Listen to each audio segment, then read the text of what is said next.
नमस्कार, मैं हूं अशोक कुमार पांडे और स्वागत है आपका टीसीएच पर। आरएसएस और बम को लेकर कहानियां रेगुलर आती हैं, दबा दी जाती हैं। अगर किसी मुस्लिम के साथ कोई बम पकड़ लिया जाए, अगर किसी सिख के साथ पकड़ लिया जाए तो उसको पाकिस्तानी खालिस्तानी घोषित कर दिया जाएगा। लेकिन आरएसएस से जुड़ी न्यूज आती है तो उसको आगे पीछे करके किनारे कर दिया जाता है। अभी एक बहुत बड़ी न्यूज आई है, उस न्यूज की तो बात करूंगा ही, साथ में थोड़ी पुरानी कहानियां बताऊंगा कि कब कब कहां कहां आरएसएस के लोग बम बनाते हुए या फिर बारूद इकट्ठा करते हुए या इस तरह की घटनाओं को अंजाम देते हुए पकड़े गए और कैसे वो खबरें हमारे गोदी मीडिया से गायब कर दी गई। अभी की जो खबर है उसमें केरला में एक आरएसएस के कार्यकर्ता के घर 770 किलो 770 केजी 770 किलो, समझ रहे हैं ना, 7 कुंटल से ज्यादा, तकरीबन 7.25 कुंटल बारूद पकड़ा गया। अब तमाशा होना था, तमाशा हुआ, सारे अखबारों में खबर छपी। एक बात यह चल रही है, फैक्ट चेक के नाम पे बात यह चल रही है कि भाई ये जो था वो हथियार बनाने के लिए नहीं था, ये तो आतिशबाजी के लिए था। और अभी हाल में कोई फेस्टिवल वहां पड़ने वाला है, उस फेस्टिवल के चक्कर में इन्होंने इकट्ठा करके रखा गया था। पुलिस ने जो लैंग्वेज यूज की है वो लिखा है इल्लीगल डिस्ट्रीब्यूशन। अब यह इल्लीगल डिस्ट्रीब्यूशन पटाखों के लिए होता या किसके लिए होता पता नहीं, क्योंकि बम पकड़े जाने की केरला में जो हिस्ट्री है वो आज की नहीं है, पुरानी है। मैं आपको ठीक 1 साल पहले, अप्रैल चल रहा है, अप्रैल में आपको लेके चलता हूं 2023 के 12 अप्रैल 2023 को। यह खबर आपको नेशनल मीडिया में कम मिलेगी, लेकिन केरला के और साउथ इंडिया के मीडिया में एक खबर छपी कि कन्नूर नाम की जगह पर 20 साल का एक लड़का विष्णु जो है वो बम बनाते हुए घायल हुआ। अब ये विष्णु जो था वो आरएसएस का एक कमिटेड कार्यकर्ता था। 12 अप्रैल 2023 की बात कर रहा हूं। इसके घर में नहीं पकड़ा गया।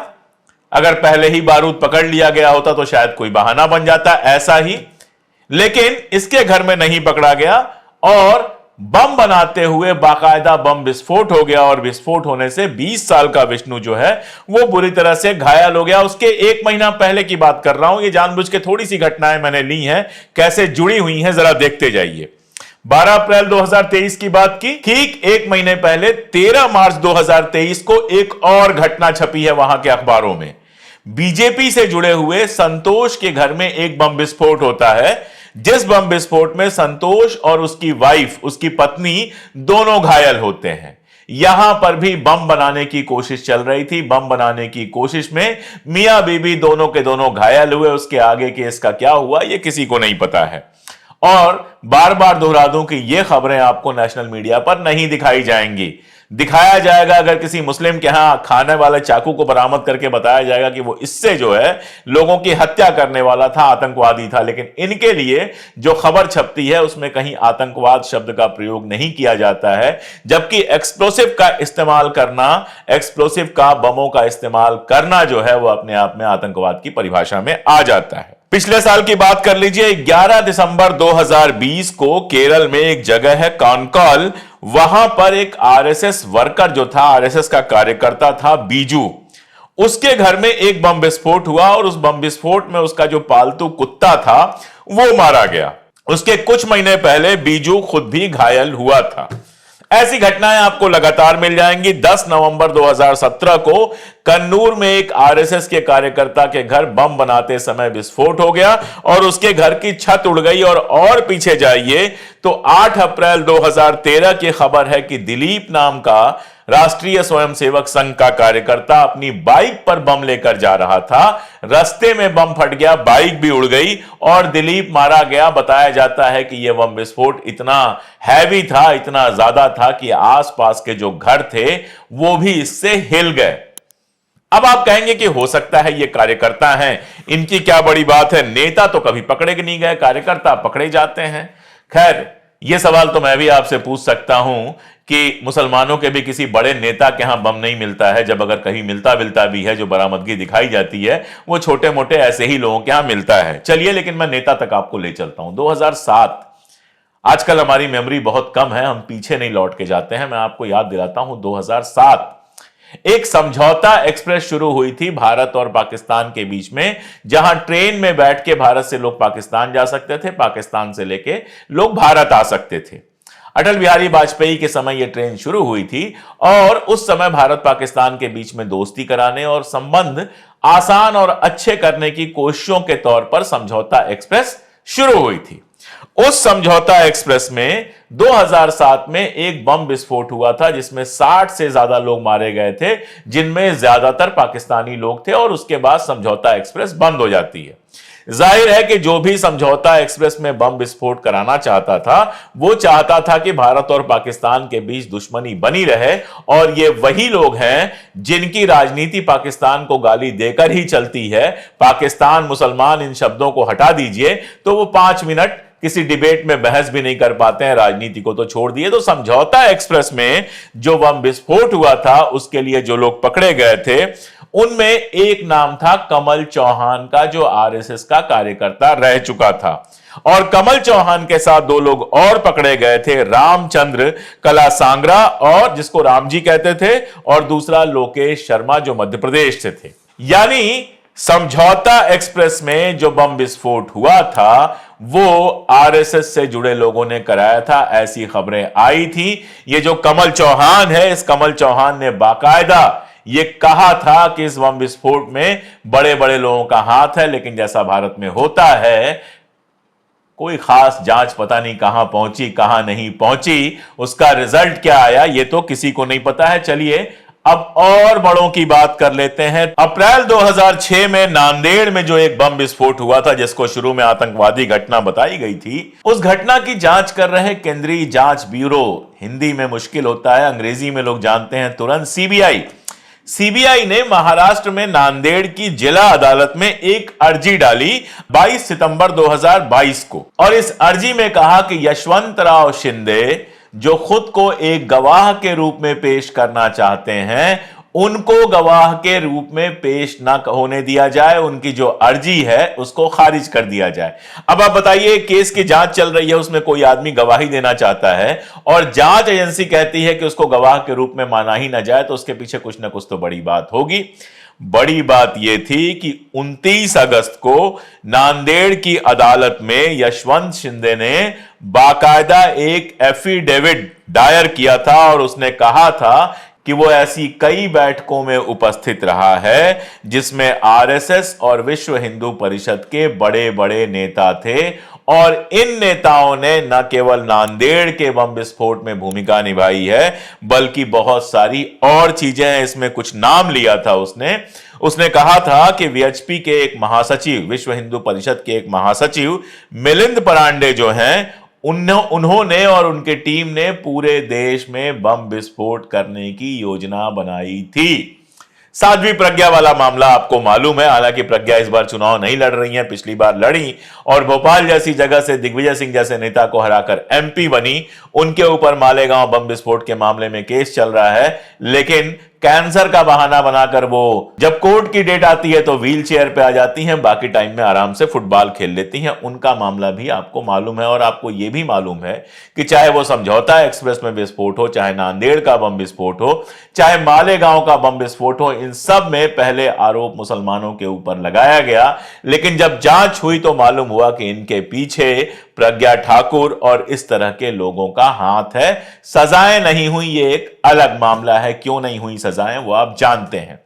यानी आतंकवाद का पूरा जो एक मामला बनाया गया है वो बड़ा फिशी टाइप का मामला है। उसमें कई जगहों पर, जैसे मैंने आपको बताया कि जिस तरह के लोग आरएसएस के बम बनाते हुए पकड़े गए, या फिर बम बनाते हुए विस्फोट हो गया, घायल हुए, तब खबर आई। कानपुर से भी ऐसी ही खबर आई थी, आपको याद होगा। तो इससे समझ में आता है कि आरएसएस ऊपर से जो भी कह रहा हो, इसके लोग हिंसक कार्रवाइयों में भी बुरी तरह से लिप्त हैं। और समझौता एक्सप्रेस की घटना, मालेगांव की घटना, नांदेड़ की घटना, इस तरह की घटनाएं तो ये बताती हैं कि केवल मामूली लोग नहीं, बल्कि इस पार्टी के, इस संगठन के बड़े बड़े लोग भी कहीं ना कहीं इस षड्यंत्र में शामिल हैं। ये सारी बातें वो हैं जो अखबारों में छपी हैं, ये सारी बातें वो हैं जिनका डिटेल आया तो लो, लेकिन उसके बाद जांच एजेंसियां कहां तक पहुंची, क्या रिजल्ट आया, इसके बारे में आपको इंटरनेट पर ढूंढने में कहीं कोई सूचना नहीं मिलती है।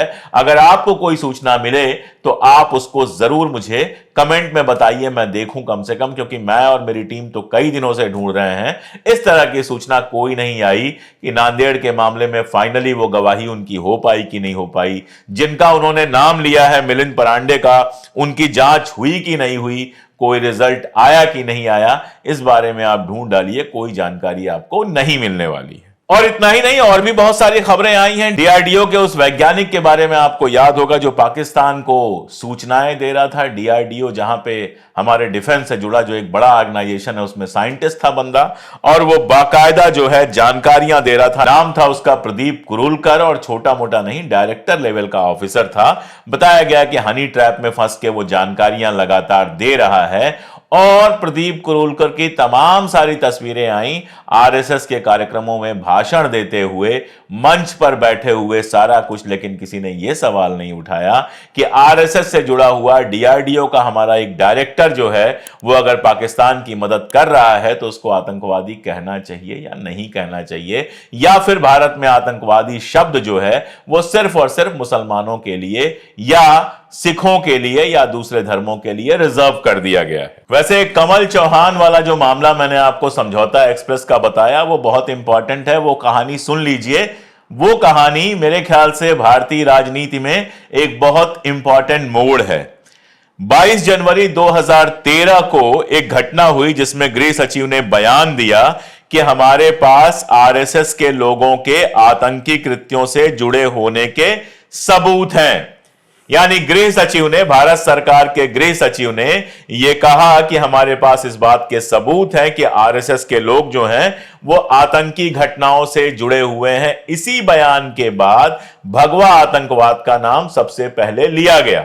अब ये गृह सचिव कौन थे, जब आप ये जान जाएंगे तो सर पीट लेंगे। ये गृह सचिव थे आरके सिंह साहब। आरके सिंह साहब ने बाकायदा कहा कि हमारे पास सबूत हैं, जांच के दौरान हमें 10 लोगों के नाम मिले हैं जो किसी न किसी समय आरएसएस से जुड़े हुए थे। और ये इंडिया टुडे की आप स्टोरी देखिए, इसमें वो सुनील जोशी, संदीप डांगे, कमल चौहान और देवेंद्र गुप्ता के नाम का हवाला देते हुए कह रहे हैं कि सरकार के पास उनके खिलाफ सबूत है। अब याद कीजिए आरके सिंह कौन है।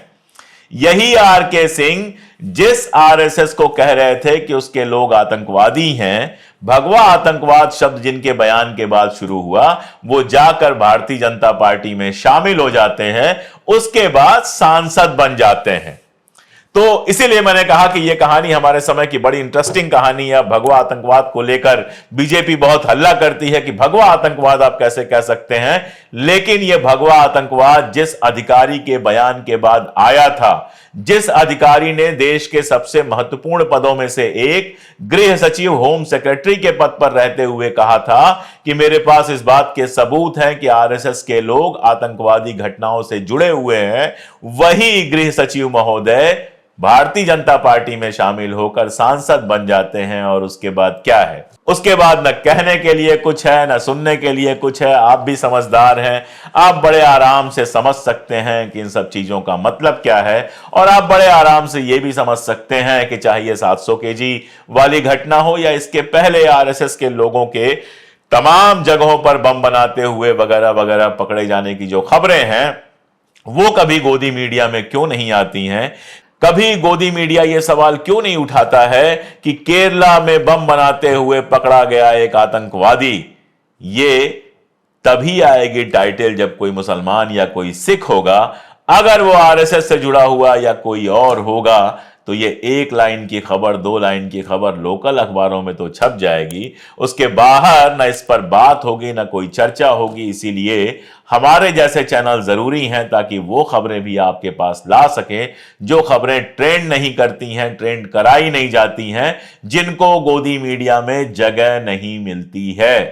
और इसीलिए ऐसी खबरें हम लगातार ला सकें, इसलिए जरूरी है कि आप हमारे साथ बने रहें। जैसे भी हो सके हमारी ताकत बनिए, हमारे चैनल, हमारी आवाज को दूर तक पहुंचाने में मदद कीजिए। अगर ले सकते हैं तो 3 रुपए से कम रोज पर आप हमारी मेंबरशिप ले सकते हैं, नहीं ले सकते हैं कोई बात नहीं, सब्सक्राइब कर सकते हैं, चैनल को दूर तक पहुंचा सकते हैं। आपका चैनल है, आपकी आवाज है। जितना आप हमारे साथ आएंगे उतनी मजबूत होगी और हमें हिम्मत मिलेगी कि सत्ता और कैमरे की आंखों में आंख डालकर हम लगातार सच कह सकें। आज के लिए इतना ही, बहुत शुक्रिया।